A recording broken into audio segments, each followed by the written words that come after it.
You remember the exact moment it started.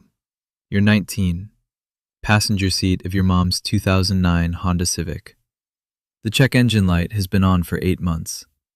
She doesn't fix it because she can't. Not because she forgot, because she did the math and the math said no. You're pulling out of a gas station when a blacked out Range Rover cuts her off. No signal, doesn't slow down, doesn't even flinch. Your mom grips the wheel. She doesn't say anything. She's used to it. You watch that Range Rover disappear and something hardens inside you. Something that won't soften for a long time. Must be nice, you think, to just not care. Her name is Linda. She worked the same administrative job for 19 years. She knew everyone's birthday. She brought homemade food to every office potluck. She never called in sick unless she actually couldn't stand up. She was the kind of employee companies love and never promote. Your dad left when you were 11. Not dramatically, no fighting, no scene. He just kind of stopped coming home. Eventually, it became official. Your mom never talked badly about him in front of you, which you respected even then. But you watched her carry everything. The bills, the car, you and your younger sister, the quiet exhaustion she tried to hide at dinner. By the time you're 19, you've decided one thing with complete certainty. Rich people took something from your mother. You don't know exactly what or how, but you know they did. College is where you meet Derek. Derek is from Connecticut. He wears boat shoes unironically. His dad is something in finance. You never fully understand what, and Derek explains it in a way that seems designed to stay confusing. Derek isn't mean. That's the thing that gets under your skin. He's actually friendly. He just exists in a completely different reality and doesn't seem to notice the gap. He gets a new laptop every year. He studies abroad in Italy for a semester. He interns at his dad's firm junior year. You work weekends at a hotel front desk, making just above minimum wage. Guests at this hotel don't tip the front desk. You didn't know that when you applied. You and Derek become unlikely friends. He thinks you're funny. You think he's oblivious. You're both probably right. One night, sophomore year, you're both watching a documentary about the 2008 financial crisis. Derek's eating takeout he ordered without checking the price. You're eating ramen. These guys basically stole from everyone, you say. Derek shrugs. Some of them went to jail. 2 of them, out of thousands. He thinks about it for a second. Yeah, that's pretty messed up. Then he goes back to his phone. You lie awake that night, angrier than the documentary probably warranted. But it's not really about the documentary. It never is. You graduate. You get a job. You get an apartment with your college friend Marcus, who also graduated and also got a job, and is also quietly drowning in the exact same way you are. Marcus is your person. He grew up in a small town in Ohio, first in his family to finish college, works in marketing now, and spends a lot of time making his apartment look good on Instagram while eating cereal for dinner. You two have an unspoken agreement. Complain freely, judge nothing. My boss took a client to a steakhouse last night, Marcus tells you one evening. Expensed the whole thing, $400. For dinner. For dinner. You both sit with that for a moment. Meanwhile, I'm deciding between the $11 and the $14 lunch, you say. I got the $9 one, Marcus says, and I felt bad about it. You laugh until it stops being funny, which takes a while. There's a woman in your office named Priya. She's quiet, mid-30s, sits in the corner near the window, always has coffee, never has lunch at her desk. She takes a real lunch break every day, which you find vaguely impressive. You don't talk much for the first year. Then one Thursday, the coffee machine breaks and you both end up at the same cafe down the street, and somehow you end up talking for 40 minutes. She doesn't talk about money. She doesn't give advice. She asks you questions mostly. What do you want your life to look like in 10 years? Not career, life. You fumble through an answer. Freedom, you say. You want options. You want to not feel like you're one bad month away from a crisis. She nods like that's a completely reasonable thing to want. Most people don't actually figure out what they want, she says. They just react to what happens.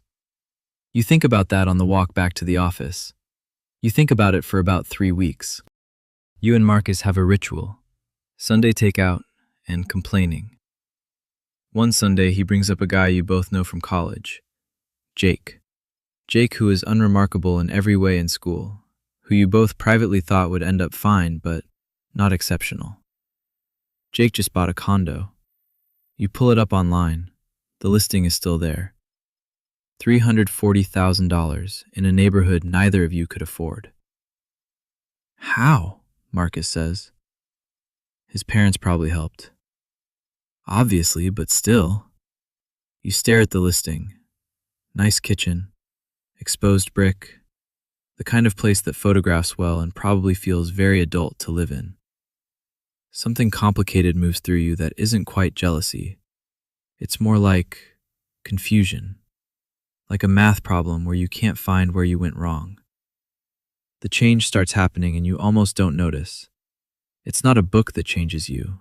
It's not a podcast. It's not some mentor moment.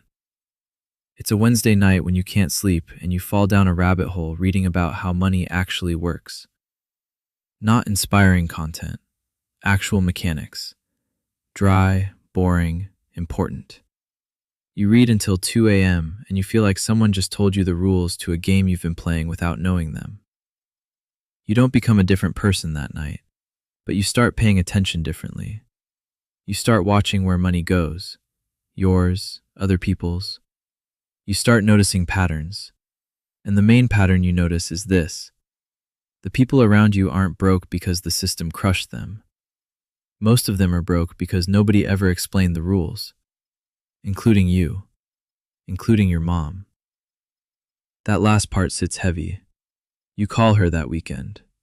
Your mom, Linda. You're talking about nothing in particular, and then you ask, casually, if she has a retirement account.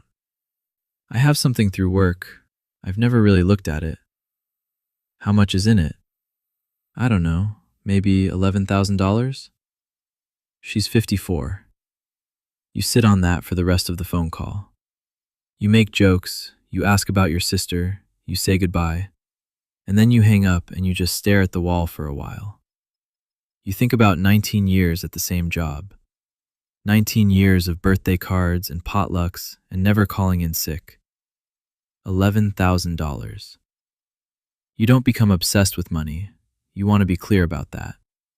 You don't turn into someone who talks about portfolios at parties or sends people articles they didn't ask for.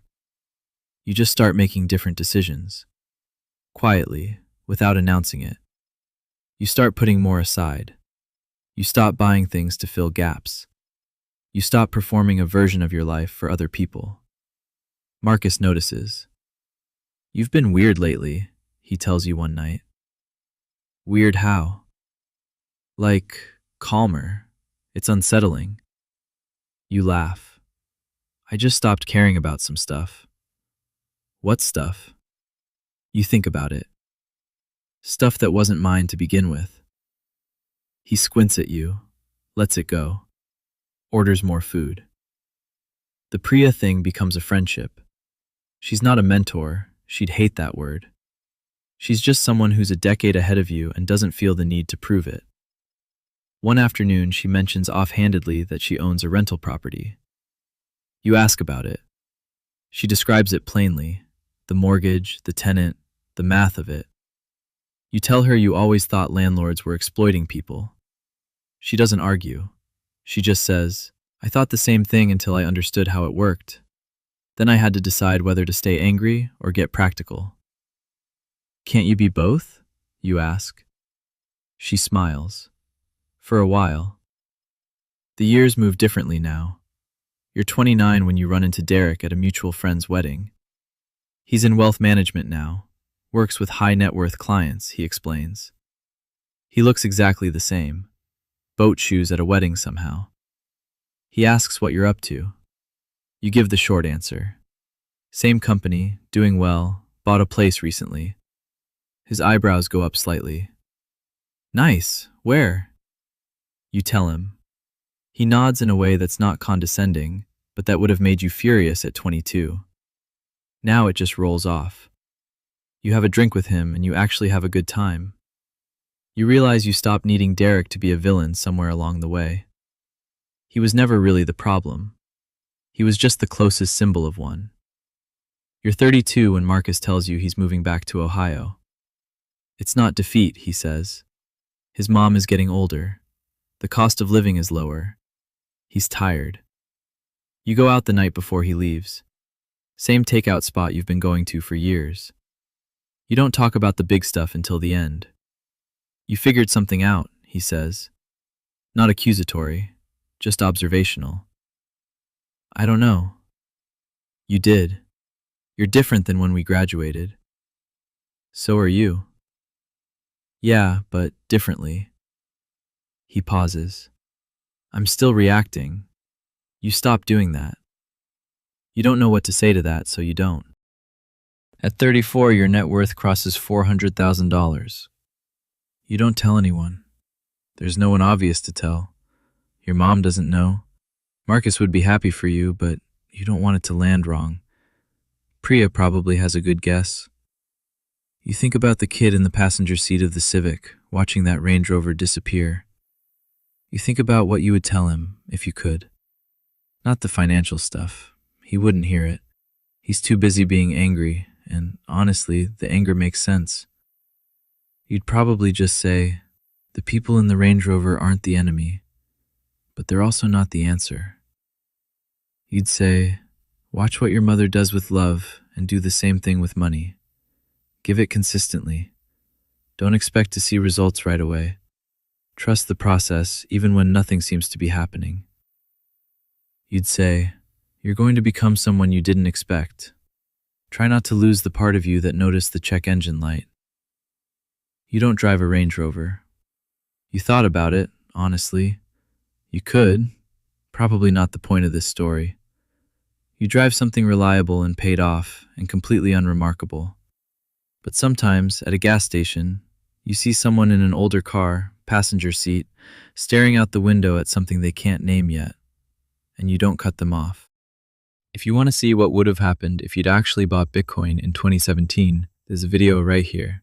Subscribe if you want to see more like this.